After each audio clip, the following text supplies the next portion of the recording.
Okay, suppose now we have a sequence like this, and we are told to find the nth term of the sequence. Okay, find the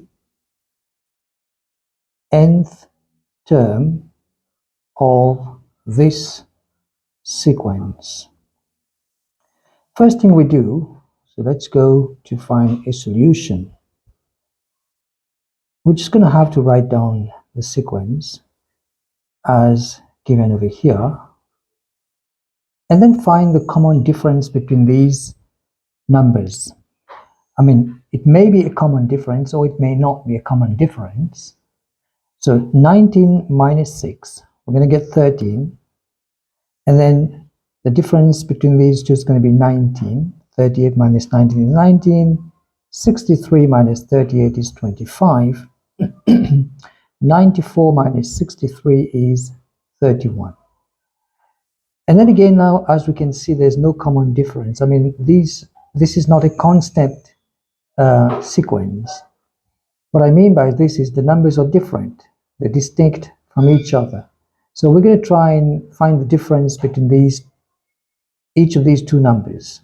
So 19 minus 13 is 6. 25 minus 19 is 6. 31 minus 25 is 6. Now we have a common difference. So because this second sequence is constant, the second sequence here, it has a constant.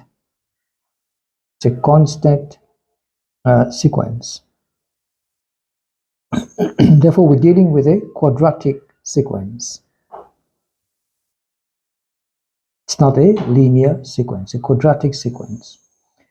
So now, what do we do from here? First thing we do is we take the sequence as it is. Let me just name it as the old sequence or the original sequence. We've got 6, 19, 38, 63, 94.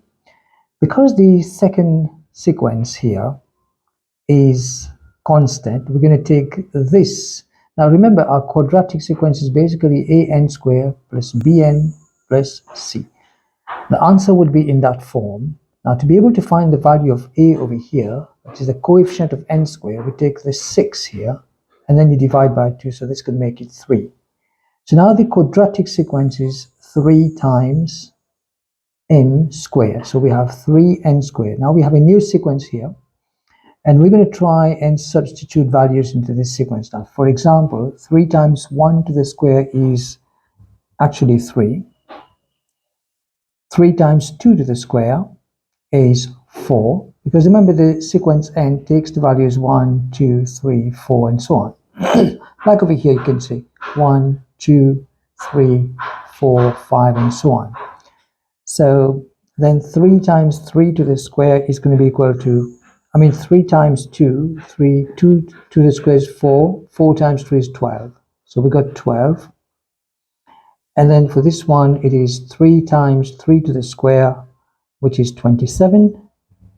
And 3 times 4 to the square is 48. 3 times 5 to the square is 75. And what you do now, you take the old sequence, you minus or you subtract the quadratic sequence here. So when we subtract this, we're going to get 3, and over here you're going to get 7, 11, 15, and then 19. Now the next thing we do, we try to find the difference between each of these numbers.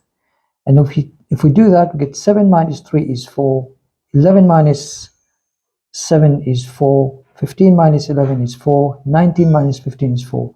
As can be seen now, this is a linear sequence because the very first row here is a constant term.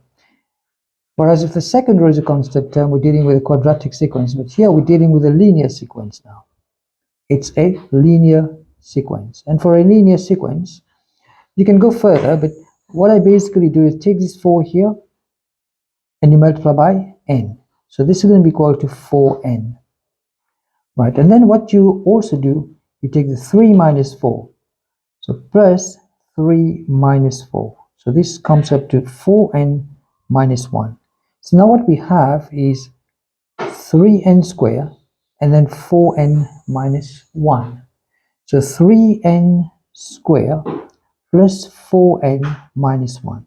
Now that's our nth term, or maybe call un if you want, and that's the quadratic term of this sequence. And you can test this by substituting any values here. So for example, you want to take 4 and see if you get 63. Okay, so test for, let's say, n is equal to 4. So I'm going to put 4 into this equation here. It's going to get into this quadratic formula. That's going to be then 3 times 4 to the square plus 4 times 4 minus 1. And 4 to the square is 16. 16 times 3 is 48. 48 plus 4 times 4 is 16 minus 1. So what we have is then 48 plus 16, which is basically now 64, and 64 minus 1 is 63. As can be seen, this is exactly the same as this. So this has been tested, and that's how you go about and find a sequence, the nth term of a quadratic sequence. I hope this video has been of some help. Take care, and thank you for your attention.